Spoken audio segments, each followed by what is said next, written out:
8 گناہ ایسے ہیں کہ شب برات کی عظیم رات بھی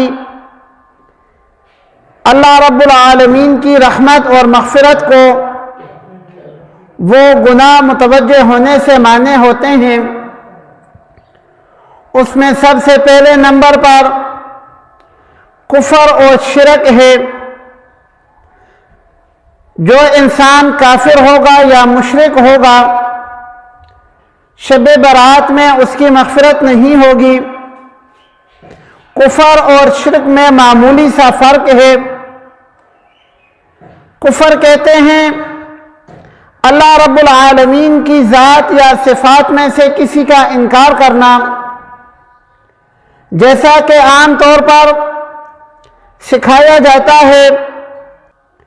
یہ جو ایمانیات ہیں، اللہ پر ایمان، اس کے فرشتوں پر ایمان، اس کی کتابوں پر ایمان، اس کے رسولوں پر ایمان، آخرت کے دن پر ایمان، تقدیر کے اچھا اور برا ہونے میں اللہ رب العالمین کی قدرت کاملہ پر ایمان، اور موت کے بعد دوبارہ اٹھنے پر ایمان، اللہ رب العالمین کی ذات پر ایمان، اس کی صفات اور اس کے ناموں کے ساتھ اللہ رب العالمین کے تمام احکام کے سامنے سر کو جھکانا،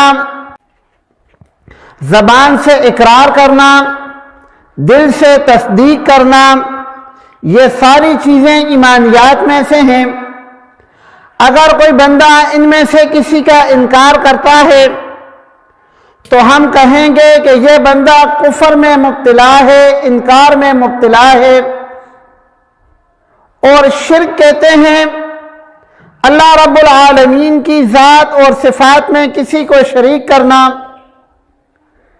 جب انسان اللہ رب العالمین کی ذات یا صفات میں کسی کو شریک کرتا ہے تو وہ مشرک کہلاتا ہے۔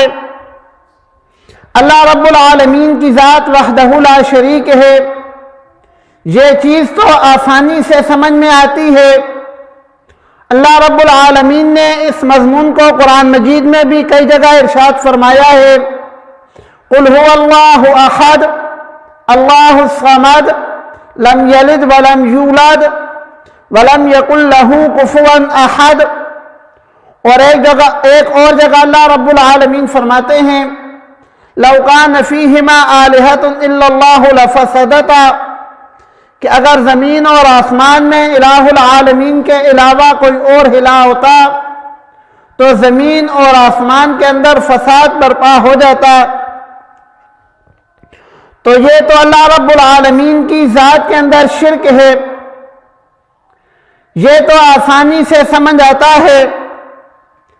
اللہ رب العالمین کی صفات کے اندر بھی اگر کوئی کسی کو شریک کرے گا وہ مشرک کہلائے گا۔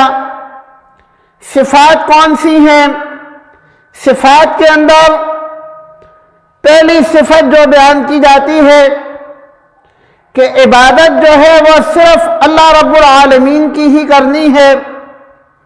اللہ رب العالمین کی ایک صفت معبودیت ہے، عبادت کے لائق اللہ رب العالمین ہی ہیں۔ اگر کوئی انسان یہ کہتا ہے کہ الہ العالمین کی ذات تو ایک ہے لیکن عبادت میں کسی اور کی بھی کروں گا تو وہ مشرک ہوگا۔ اور قرآن مجید نے اس کا تذکرہ کیا ہے۔ اللہ رب العالمین فرماتے ہیں وَقَضَىٰ رَبُّكَ أَلَّا تَعْبُدُوا إِلَّا إِيَّاهُ وَبِالْوَالِدَيْنِ إِحْسَانًا وَقَضَىٰ رَبُّكَ أَلَّا تَعْبُدُوا إِلَّا إِيَّاهُ، تیرے رب نے یہ حکم نازل فرمایا ہے یا یہ فیصلہ کیا ہے کہ عبادت صرف اسی ہی کی کرنی ہے۔